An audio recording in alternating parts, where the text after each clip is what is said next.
My name is Amy Rogers. I am the Learning and Development Program Manager here at Landmark Recovery, and I have 6 years sober from alcohol addiction. My first Halloween in sobriety I actually remember really well. I was actually still in rehab at the time. It's one of the first Halloweens that I really remember, that I can really remember enjoying myself.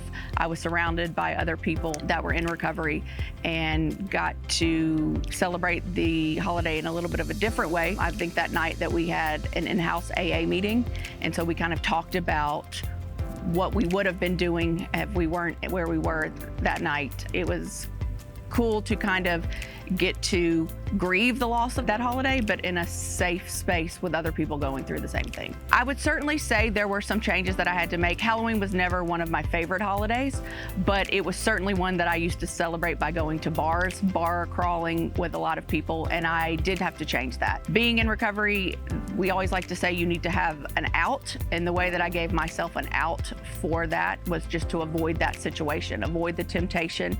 And honestly, I didn't enjoy being around the crowds the way that I used to, and it was also nice to not spend all of the money that I used to spend on that night.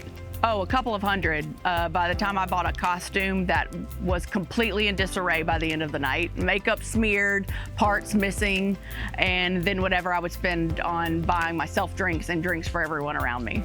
The way I tried to avoid temptation again on these holidays was to have a plan. So I would let my sponsor know ahead of time what I was doing, and if it was in a place where there could be temptation or where I could start to feel triggered in any way, I would just make sure that she knew that I would be calling her if I needed to, or I'd be texting her. But for the most part, I would surround myself with people who knew that I was in recovery. I'm lucky enough, I have a twin sister who doesn't drink at all, so I could always know that if I went to events where she was, whether we would just hang out at someone's house or go to a party, or even if we were out in public in a bar setting, I knew that she could read me well, and I knew that she was gonna be abstaining, so I wouldn't have to worry about the temptation. And one of the other things that can come, I don't know if people realize when you're in recovery, is that sometimes there's a stress that you feel that people you're around feel awkward around you drinking, or feel that they need to not drink because you're with them. So I would just surround myself with people who knew what I was comfortable with. I think the best advice I can give for someone putting their progress or their recovery in jeopardy is to, one, give yourself some grace. Just do what makes you comfortable. If you're stressed about whether or not you should go to an event, then don't go, because it's just not worth the stress of it.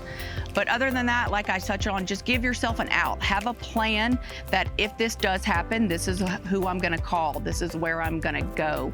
But still allow yourself to do something fun. Still reward yourself for the progress you've made, and allow yourself to enjoy a holiday. Just make sure you're doing it in a safe way, and you're doing it with a plan, so you don't get caught up in a situation you're not prepared for.